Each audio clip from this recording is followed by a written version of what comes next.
afraid of the dark. Dear listeners, this story is about how you can't even imagine how an acquaintance or any connection with a stranger can turn out for you. Before you commit your life to someone, get to know them better. Please listen to the end and subscribe to the channel. Thank you for your support. The story is long, and I'll try to avoid unnecessary details, although by nature of my work, I often tend to digress into lyrical digressions. My cousin Susan got married 20 years ago to a cadet from a military academy.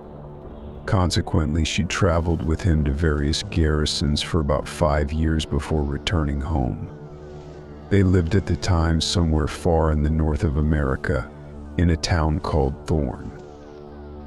You'll have to try hard to find this hole on the map. They lived in military barracks, and across the road from the barracks was an orphanage. Susan is a very kind-hearted person who loves children, and she became attached to one orphan girl in particular. Actually, the girl wasn't a complete orphan. She technically had a grandmother, but she relinquished all rights to her granddaughter and handed her over to the orphanage.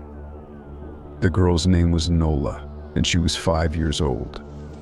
At that time, Susan had a son, but she cared for both children equally.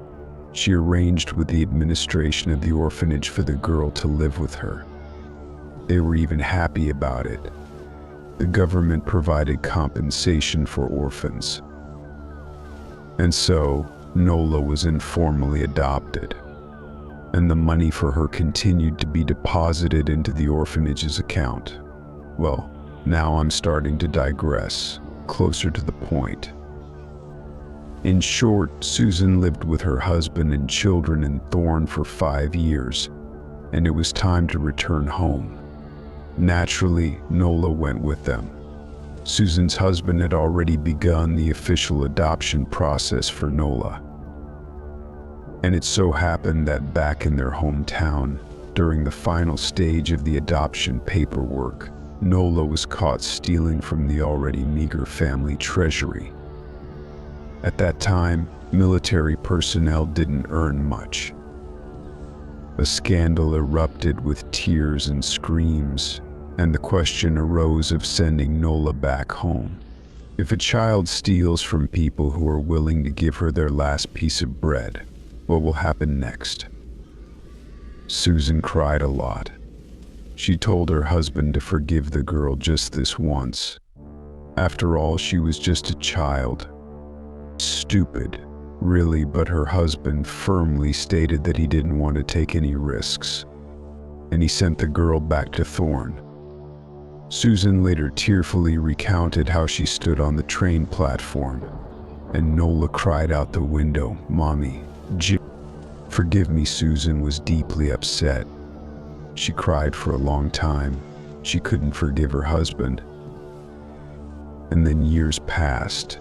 A second son was born, and everything gradually faded from memory. But with the birth of their younger son, Jack, Susan's family began to experience problems and misfortunes. The elder son, Stephen, often broke his arms and legs, had 3 concussions in 6 months. Of course, a 10-year-old boy's bound to have bruises and bumps and even fractures, but not in such quantities, and almost all of them in the same place. The younger child, from the moment he was born, began to get sick constantly, severe allergies, asthma at 1 month old, and then even worse. Susan's husband began to suffer from back pain. The doctor said it was a herniated disc. The family fell apart. In the 10 years prior to this, there hadn't been a single major argument, except for the incident with Nola, but now there was a quarrel every day, leading to divorce. Susan couldn't face it. She didn't leave the house for weeks because the children were sick and there was no one to leave them with.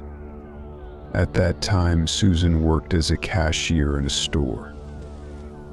Her colleagues began to look at her suspiciously. She used to be a pretty, rosy-cheeked girl with a major husband, and now only a shadow remained. And then one of her colleagues approached her and said, "Susan, I don't know what happened to you, but I'll give you some advice. Go see an old woman. You can't interrupt me. Let me say everything. She lives in the south, and you have to go there for at least a week. And take the whole family. I'm from there myself. I even have an old apartment there. I'll give you the keys. You'll need somewhere to stay, won't you? Anyway, think about it." Susan waved her off, but for some reason, in the evening she told her husband about the conversation. You have to know her husband before approaching him with such conversations. A huge mustachioed man, a major in the elite army, a stern man. He had seen things in his life that would make a healthy brain crack. But to her surprise, he agreed. Well, they arrived, settled into the apartment of Susan's colleague, and the next day went to see the old woman, the clairvoyant. The colleague warned them that they had to walk there. No cars, buses, or even bicycles, just on foot, like pilgrims. The woman didn't let them in beyond the threshold. She said, "Your children, are they baptized? If they are, why don't they have crosses on their chests? Go to church. Buy them the simplest crosses and come back."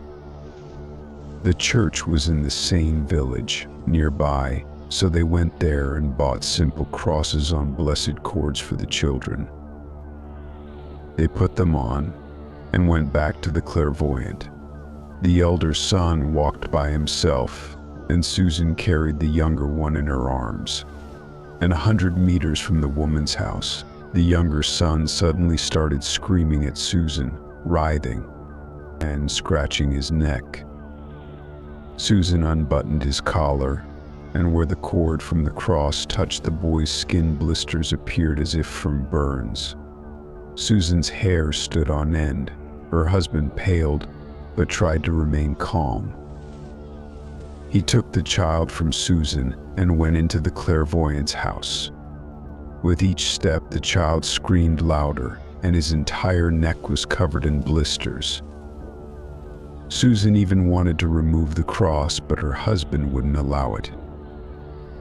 This time, the woman let them all in and read prayers, mumbled, performed rituals, and the child calmed down, and she sent them all home, ordering them to come back to her tomorrow. The family went to the clairvoyant for almost a week. Every time she read prayers, and nothing unusual happened. On the 7th day, they came to her for the last time. Everything was as usual. The woman read prayers. Susan sat before her with the baby in her arms, and her husband stood outside. For some reason, the clairvoyant performed a ritual with him separately. Stephen sat by the window and looked outside. I can't continue the story in my own words. I'll tell it as Susan told it. The clairvoyant woman was reciting a prayer, and I was nearly dozing off on the chair when I heard laughter.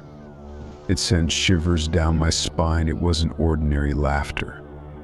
It was vile, disgusting, and utterly inhuman.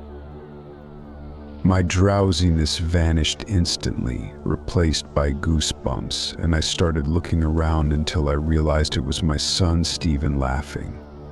He sat there, facing away from me, towards the window, laughing hysterically. My hair stood on end from his laughter. Suddenly, the clairvoyant turned to Stephen, looked at him from behind, then turned to me and said, "How did I not see your boy earlier? If I had, I would have never engaged with you."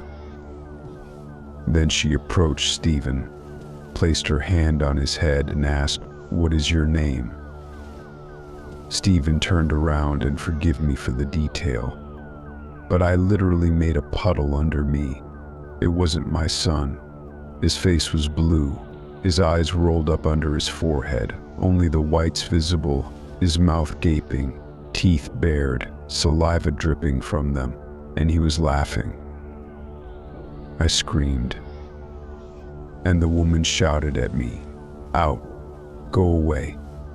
Call the father." I grabbed my other son, ran outside, soaking wet between my legs, screaming for my husband to come in, fell to the ground, and wailed in primal fear. A minute later, I heard the clairvoyant's voice, "Mother." Call the mother. I ran into the house, and the woman shouted at me, "Pray." I shouted back, "I don't know how," and she said, "Pray however you can. Fall before the icons." I collapsed to my knees, not knowing any prayers. All I could do was scream, "Lord, save and have mercy." My husband cowered in the corner, aged and gray. At 30, he turned completely gray in a minute. Stephen, or whoever he was, sat on a chair, still laughing like a madman, his eyes white, teeth bared. And the clairvoyant yelled, "What's your name? Answer." And Stephen screamed demonically, "Nola." And the clairvoyant said to him, "Why did you, Nola, put such filth on your father's back? Ha!" Stephen laughed even louder, "So that you all die here, bastards. I hate you." At that moment, I must have lost consciousness. I woke up on the street next to my husband, gray-haired, and Stephen, completely normal, just pale and frightened. But I was afraid to look at him. I didn't know if the creature or my son was with me now. My husband told me, "Go inside the woman's house. She asked for you when you woke up." I went in. The clairvoyant said to me, "Who is Nola?" I honestly replied, "No idea. I don't know anyone named Nola." The woman said again, "Remember, did you have someone named Nola in your life? The thing is, this Nola had an unpleasant grandmother."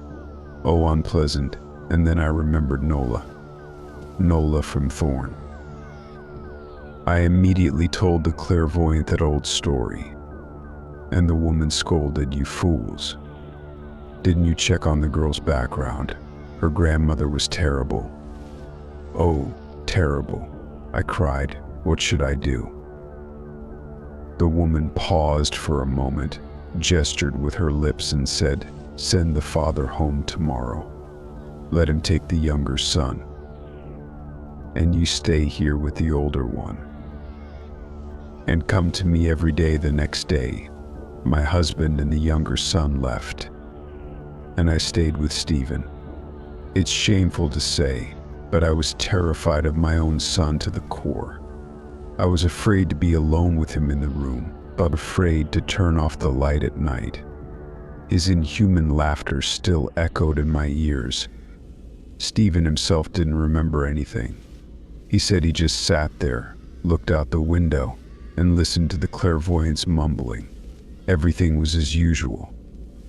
The next day, Stephen and I went to the clairvoyant again.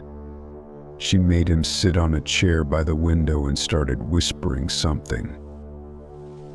And then I heard that terrible laughter again. I almost wet myself again. Stephen was laughing loudly, but suddenly the woman made some hand movements behind him, and the laughter stopped. The clairvoyant struggled with some movements, as if breaking or detaching something. My son started screaming as if in pain. I barely held my body back from humiliating myself again. For about 5 minutes, the woman kept breaking something, and then she opened the window wide and shouted, "Fly away from here." "Go away," I said. And then Stephen, in a plaintive and unfamiliar voice, said, "How can I go? You broke my wings." I whimpered in fear, and the woman kept shouting, "However you want to fly. Go away from here." Then the window slammed shut with all its might. My Stephen dropped his head on the windowsill. and it seemed like he was asleep. The clairvoyant shook him by the shoulder. He raised his head, his eyes sleepy. "Mom." Did I fall asleep? And I sat there in tears, in snot, nodding my head like an elephant. In short, we visited that woman for 3 more days, and then we went home. And I'm still scared, especially when I look at my husband's gray hair. I even quit smoking, don't drink anything, not even beer, and I don't curse anymore, not even in my heart. And I always feel like my son is not my son. I bought myself a belt with prayers from the church. I wear it on my bare body all the time. It's scary for me. It's been almost 10 years since then. Steven is 19 now, incredibly charming and talented, a musician, playing in some band, performing on stage. I go to his performances. I love this boy so much it's impossible not to love him. There's an incredible aura of charm emanating from him. But when he stays overnight with me, for some reason I still don't turn off the light in the room. I don't know why, and I'll never tell Steven about it.